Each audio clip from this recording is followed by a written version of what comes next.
Yo, what's up, fam? It's your boy, Sebastian J. Sanders. It's official. This is the official Money Mondays podcast. If you've been rocking with me over the past 4 years since 2020, you know that we started off doing videos in the car. We was doing the 3-minute motivational videos.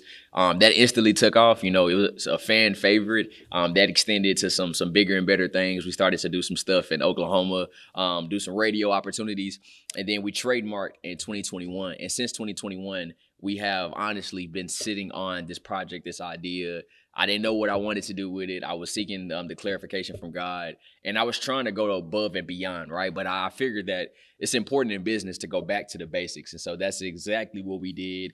It took a long time coming, but we're finally here, starting out 2025 strong with the official Money Mondays podcast. So you're here rocking with your boy. This show is going to be all about business education, small business development, business consulting. We're going to walk through like you're actually a student in one of my classes, right?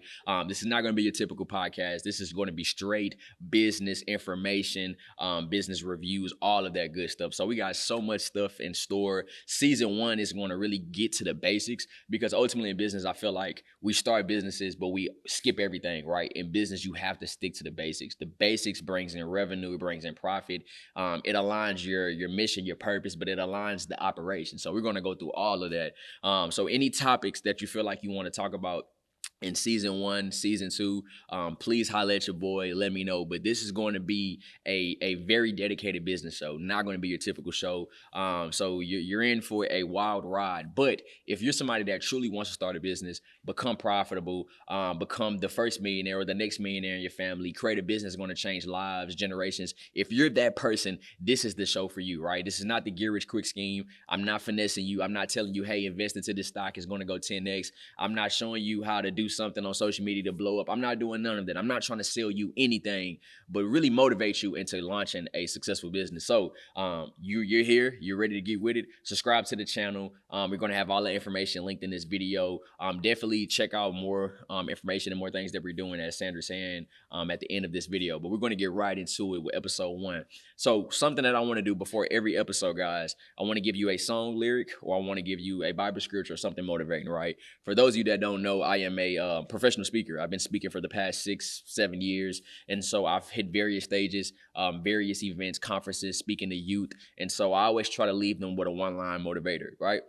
But ultimately, I love music. So those of you that don't know my story, I had a brief rap career. I always say brief because it lasted about 60 days, maybe even 90 days. I wasn't going for that long, right? And my first song that I thought was a hit really wasn't a hit. So I just ultimately love music, and I'm a huge Tupac fan. So throughout each episode, you will notice that I'm incorporating a lot of culture and entertainment into it. So I want to always start every episode with something motivating, but I will always translate it back to business. So the first thing I want to talk about today is, or the first scripture that I got for you is Philippians 4:6. It says, do not be anxious about anything, but in everything by prayer and supplication with thanksgiving, let your requests be made known to God. Take a moment, truly think about that, because ultimately in business, you need the unshakable faith. When I say unshakable faith in business, you need unshakable faith. You need that faith as strong as it can be, because in business, you have to learn patience, right? And that's something that I had to learn. And this quote resonates with my life and my business, even just everything that happened in the past year or so. I had to learn I can't be anxious about anything, but I have to give it to God. If you want to be a millionaire, if you want to sell 10,000 units of your product, if you want to have the #1 podcast, the #1 nonprofit organization, whatever you want to do, truly understand that if you manifest and you pray and you give it to God, God will reveal it in a timely manner. But ultimately, you have to have the patience.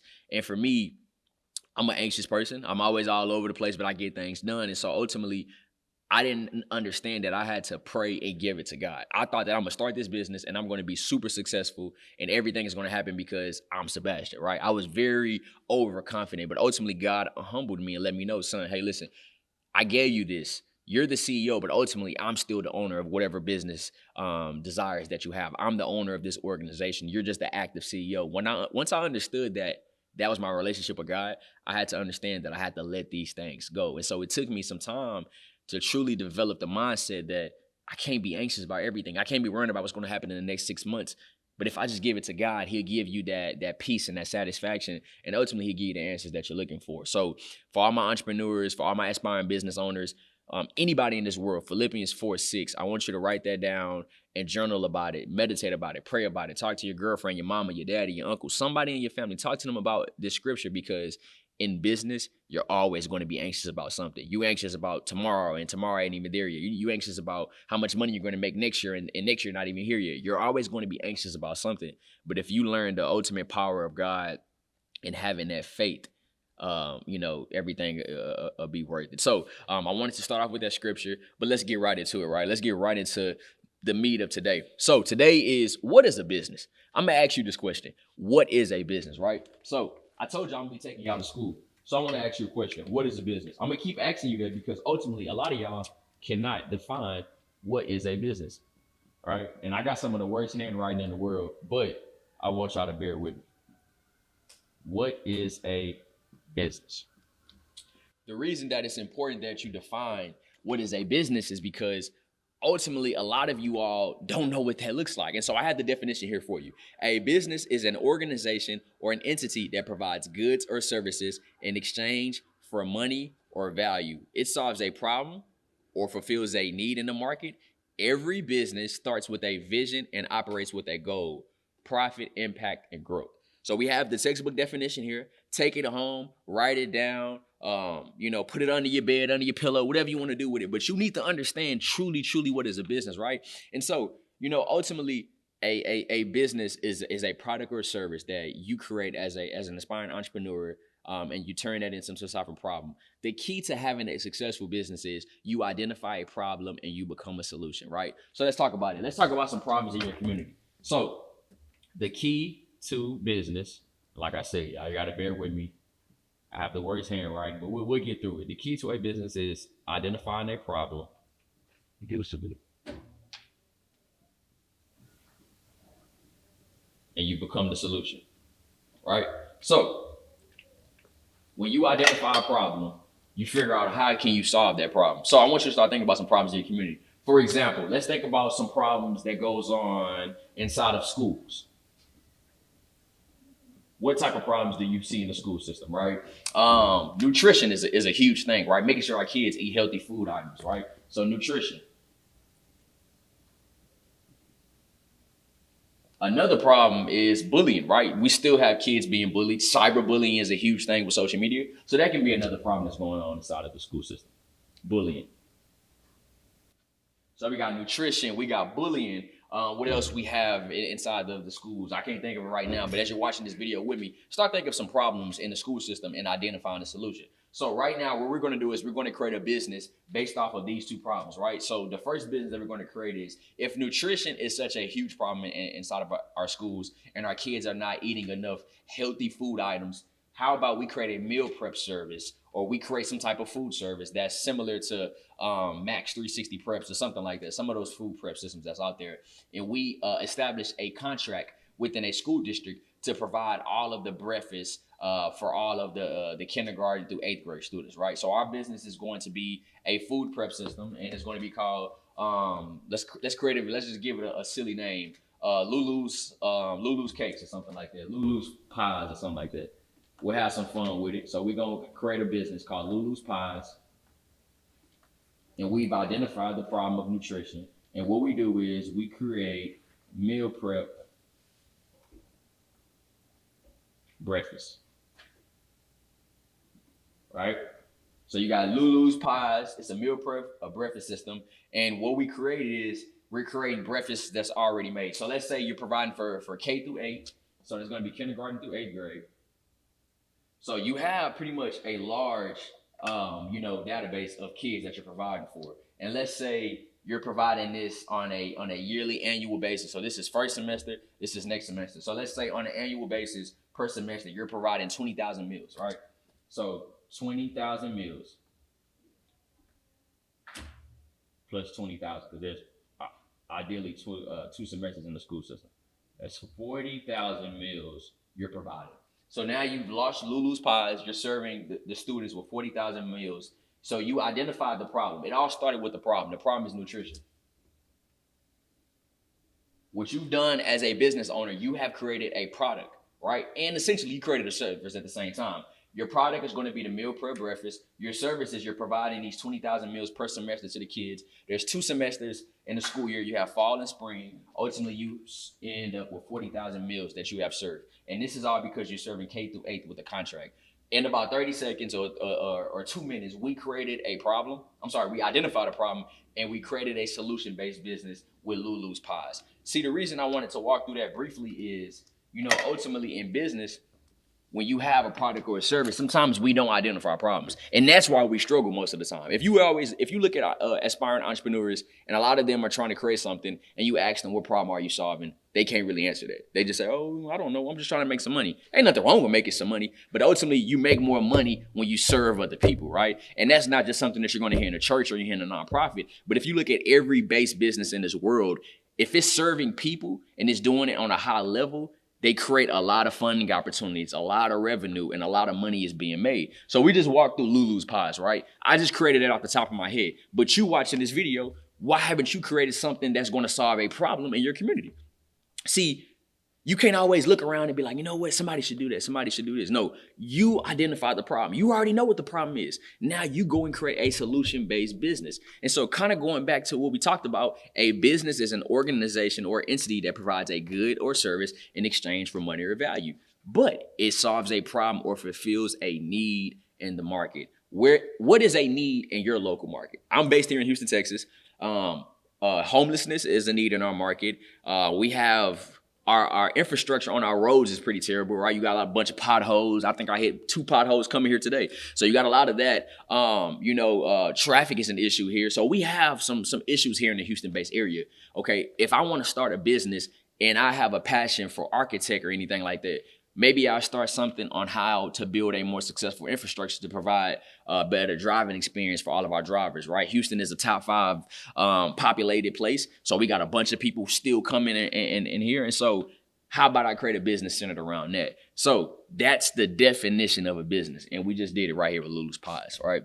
So next, I kind of want to get into something and provide you with a statistical data point, right? And I want to provide you with some, not only just data, but some real information, right? Who is the number 1 customer for small businesses? I'm gonna give you a second to think about it. Pause this video, go take a nap, come back tomorrow. I want you to answer this question. Who is the number 1 customer for small businesses? If you say your friends, your family, your girlfriend, and your boyfriend, you shouldn't be a business owner. You should not be an entrepreneur because you don't know what you're talking about. And honestly, you don't even know who your target audience is because the number 1 customer for small business is the government. Now, we're afraid of the government. We're afraid of the IRS. Sometimes we're afraid of the counties, the cities. We're afraid of those people, right? But did you know they are the number 1 buyer for small businesses? And I got it right here, guys. A small business, according to the U.S. government, is an independently owned and operated company that isn't dominant in its field and meets size standards based on revenue or a number of employees, which vary by industry. In general, it usually means fewer than 500 employees or less than 7.5 million in annual revenue for many industries. So that is a textbook definition of what the government defines as a small business. But a government is the number 1 customer. So you think about government contracts. Government, they do government contracting for products or services. Usually school districts are kind of considered government entities. You have your counties, you have your local governments, your cities, your city councils, and then you have the federal government, right? So you have so many layers of government. And I'm gonna tell you this, guys. A few years ago, I was on TexasBuy.com, TexasGovernmentBuy.com. I was on one of those websites, and I was looking up government contracting because I had just took a government contracting course with this lady I met on Instagram, and she was telling me, hey, government is the number 1 buyer for small businesses. Checking into it and see what you can do. So I said, okay, let me check this out. So I kid you guys not, man. I am literally on this website, and it was either a juvenile detention center or it was a school district. They were looking for a buyer to supply them with blueberry muffins only. That's all that they needed was blueberry muffins. And I'm like, wow, like if you got your company and you guys provide, products to these different facilities and you got a wholesale buyer of 2 million blueberry muffins or whatever the number is, you supply it to the government, that's a government contract. And they're purchasing it at whatever price that you put out there. And they were only looking for blueberry muffins. So me being an entrepreneur, I'm just thinking like wow, like what if I created a company that essentially just went out and got these things wholesale and sold them to the government for a price. I can create a company now. I'm a legal supplier of products back to the government. And so kind of just looking at that, and I'm like, wow, all I needed was blueberry muffins. In my head, like, why can't they just go to Sam's or Costco or Walmart, or Target or whatever, these stores, and just go get a whole bunch of blueberry muffins? But it's more to that than that. But it just shows you guys, they are willing to purchase, products or services. So whatever you have, who's to say that the government is not needing what you have? But see, the thing about it all is, guys, scared money doesn't make any money. A lot of y'all are scared to make money. A lot of y'all are scared to step outside of your mama, your daddy, your friends, your girlfriends, and a few of your homies from college as your customers because you're afraid of what the outside is going to think of you. See, I used to be that person in business, right? I didn't think about the government. I didn't think about the county. I didn't think about the city. All I thought was my friends, my friends, my friends. Let me tell you something. You don't get rich by starting a business for your friends. You may gain some popularity. You may be local. But the idea of business is you want to go global with your business. I don't want to be a hometown hero for the rest of my life. And I know that sounds harsh, but why create something if you just want notoriety in your community? Think about everybody that's out there that don't know who you are. People don't know what they don't know. And so as you grow this business out and you truly start to build a business, think about the government. If they're the number one buyer for small businesses, why isn't my business built up operational legal structure to become a supplier for the government? Think about it. I mean, really, really think about it. I mean, everywhere you go, every city, every state has some type of government entity that has government bids out there. And if you're not putting into it, if you're not in the mix, you're missing out on millions of dollars. And I'm talking about millions, right? Me being a nonprofit executive director and founder, we partner with a lot of government entities to get funding and to do contracted services. So there's a lot of funding out there, guys. And I just told you blueberry muffins. I just told you they needed somebody to supply some blueberry muffins. And you over here talking about, I want to start a t-shirt business to sell t-shirts to my friend. That's cute. That's cool. But ultimately, where are you going to go with it? The government ain't trying to buy little JJ's t-shirts. So think about, how you can supply something to a broader popularity or popular base outside of, your normal, right? So think about that. Who is the number one customer for small businesses? Take that to somebody and you had that conversation. You figure out who's the number one buyer. All right, let's get into it. We done talked about, who's the number one buyer. So let's put it into perspective, right? Let me give you an example of somebody that resonates with everybody, right? Rihanna. What's her hit song? Umbrella. She created Fenty Beauty. She launched this back in, I want to say, was it like 2016? I know I was in college when it came out. I don't know the exact year, but I'm a huge Rihanna fan, right? She got some songs that I bop to. One of my favorite Rihanna songs is Same Old Mistakes. It's a remake of the Tame Impala song, so I rock with her music. But she got that money under the umbrella, right? So Fenty Beauty, right? So let's put it into perspective. Fenty Beauty identified a gap in the beauty market, a lack of diverse makeup shades for all skin tones, right? So fellas, we don't necessarily know exactly what all that means from a beauty perspective, but my ladies do, right? So they understand that beauty market and how there's a lack of diverse, going around for our colored, for our black and brown. And so what she identified was a solution. The solution is she launched Fenty Beauty, offering this inclusive products that catered to everyone, right? So what Rihanna did was they identified the lack of diversity. Then they figured out, okay, there's a lack of diversity. There's a problem there. There's a niche market that's not being served or not being targeted. There's not enough products catered to that market. She went and created something that was inclusive that catered to everyone. So let's go back to the whiteboard. Let's talk about it, right? Fenty Beauty. So Rihanna launched Fenty Beauty. She identified the problem. What was the problem? Lack of diverse products, right? Her solution was create inclusive products.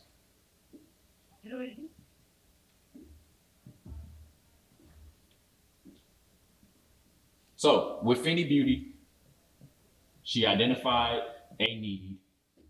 She came up with a solution. And by coming up with that solution, the result is the brand generated $100 million in sales within 40 days. $100 million. Now I know some of y'all like Sebastian, that's Rihanna. She can make $100 million in her sleep. That's true. That's true. But let's keep it real. On Money Mondays, one thing about me, I'm always going to keep it real. There are a lot of celebrities who have tried the beauty thing and they really didn't hit that well. Let's put it into perspective. Kylie did the beauty thing. I want to say either before Rihanna or right after Rihanna. I don't know that. Ladies, y'all can quote me on that. But I think she had a big bang. I think she came out with a huge splash. But ultimately, I haven't seen anything from Kylie Cosmetics in years. Now I could be wrong because I don't wear makeup, right? But I think that brand had a huge splash and kind of fizzled off, right? And so, some of y'all may be like, well, they're celebrities. Celebrities can sell anything. Yeah, to an extent. But ultimately, it's all about the product because you can launch something that's really good and the marketing could be behind it and we all gonna rock with it because we're excited. But if that product or service is not good and it's not sustainable, it's gonna fizzle off, right? Just think about a one-hit wonder in music. Like, let's say you drop a really huge song and that song is good for like 2 years, then the next album is garbage. Roddy Ricch, for example. First album was fire. I haven't heard a song from him since. Designer, he dropped Panda. He ain't been good since, right? So, look at these one-hit wonders and look at these people who make a huge splash and don't go anywhere. And the reason I brought that up is because Rihanna launched this and it only escalated from there. It only taken off from there. I was in the airport and I seen like a whole vending machine of Rihanna products, right? It's everywhere, right? She had to deal with Puma at one point. She had the clothing line. I believe Fenty actually has their own store in the Galleria Mall in Houston, Texas. I believe they have clothing now. So, the brand just took off and it elevated. And so it just shows you what you can do when you identify a problem in the area, right? So kind of bringing it back to day one, for those of you that's just tapping in, we identified what a small business is. We identified, the number one customer for small businesses. But now I just gave you guys an example of a small business. Pretty sure it's not a small business anymore because the textbook definition is less than $7.5 million and fewer than 500 employees. I'm quite sure Rihanna has double or triple that. But in the beginning, it started off as a small business that generated $100 million within the first 40 days. But the biggest thing and the reason why I put this up here is because she identified a problem.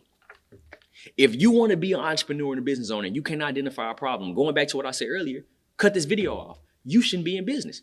If you're not able to see what a problem is, and if you don't have the innovative mindset to create a solution, you shouldn't be in business, right? So take this, for example, take this Rihanna example and brainstorm and get deep into it and figure out like, what problems can I solve, right? What can I do? And I'm not saying for you to go out and be the next Fenty Beauty or Rihanna. That's not my business philosophy. I feel like idols should never be somebody that you idolize so much. At some point, your idols should become your rivals. You should always think that I can be on that same level or even better.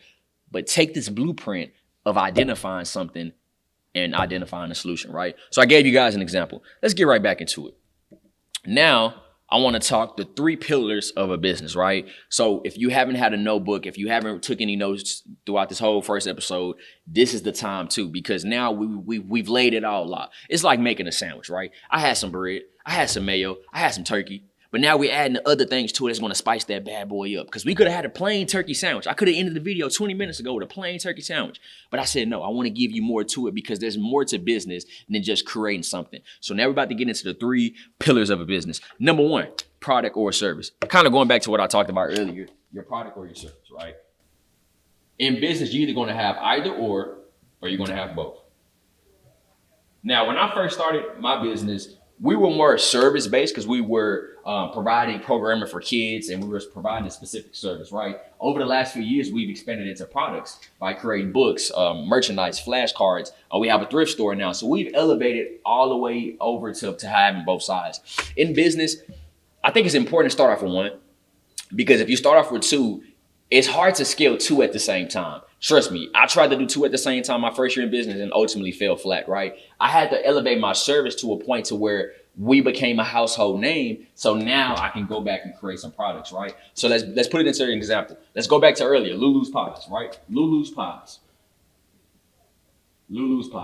So Lulu's Pies essentially started off as a service because we're providing meal prep cater services to a school district. But let's say within 5 years, Lulu's Pies have tripled their numbers. They're doing really good. They're not only in one school, but they're in 3 different school districts. So now you became a household name. So now Lulu's Pies food is so good that little Sally and little JoJo love the breakfast food. So they go home and they say, Mom and Dad, I want Lulu's Pies. Mom is like, who is Lulu's Pies? And then they go look at it online. They say, "Oh, Lulu's Pies sells frozen dinner items, right? They sell TV dinners." So now they're on shelves at Walmart, they're on shelves at Target, and all of these grocery chains. So now Lulu's Pies is not just servicing the kids on a contracted basis through the school district, but now they have a product that they can sell, right? And so that wouldn't have happened if they didn't scale that service up and they gave it 4 or 5 years to develop. See, that's very key in business. You got to give yourself and your product or your service some time to develop and grow. But look at it. Product or a service, what are you offering?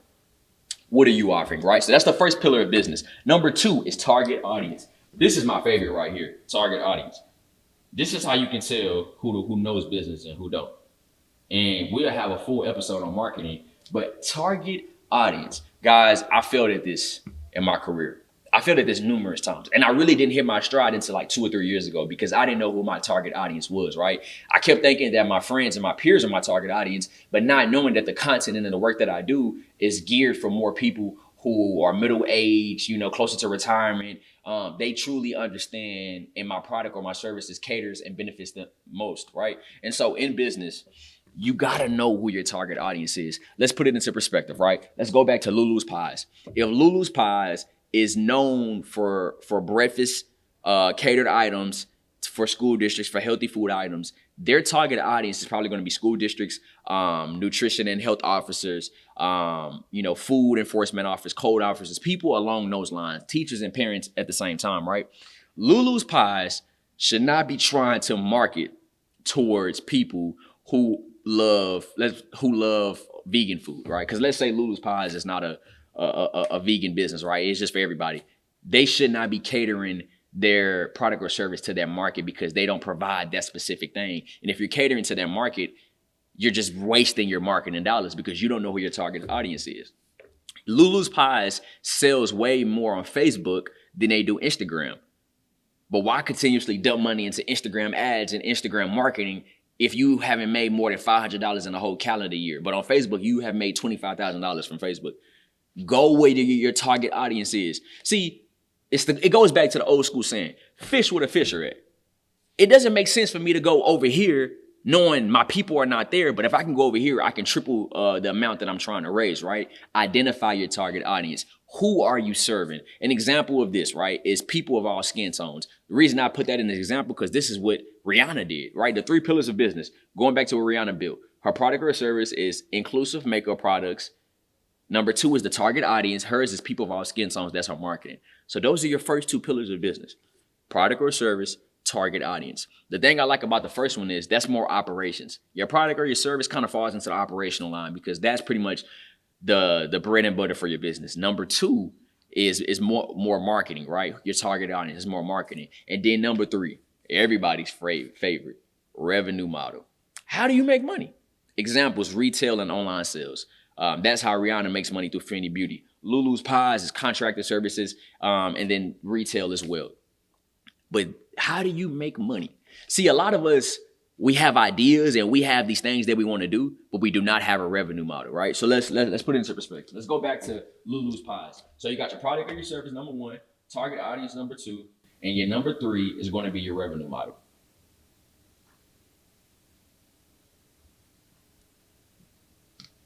What's going to be our revenue model for Lulu's Pies? And we already kind of talked about this earlier, right? Contracted services.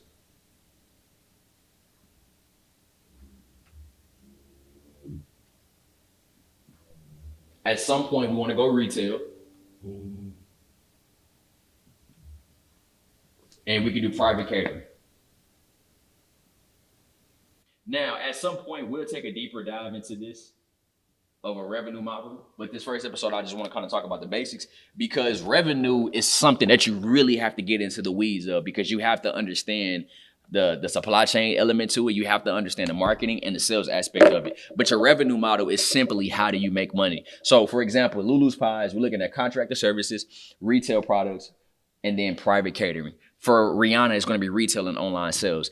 Your 3 pillars of your business should be your product or your service, your target audience, and your revenue model. You're watching this video and you're trying to think like, man, okay, these are the 3 pillars of business. This is what Rihanna did. This is Lulu Pies. I want you to get a piece of paper and I want you to write this down, 1, 2, and 3, and you write down these 3 pillars of business and you create the manual blueprint for your business. See, if you don't have the basics of your business, how do you expect to grow? This is a new year. This is 2025. And you don't even have the basic thing, product or service, but you telling everybody, no, I'm about to make $20,000. No, you not. You ain't finna make no money because you don't have the basics of your business together. You don't have the 3 pillars of your business. And so it's all about going back to the basics. And everything that I tell you guys is the same thing that I teach thousands of kids, same thing that I teach thousands of young adults. But these are the things that I had to learn the hard way. Guys, I was in business for 3 years and I didn't even have these 3 pillars. And I was in business school. What a cluck I was. I didn't have none of this stuff.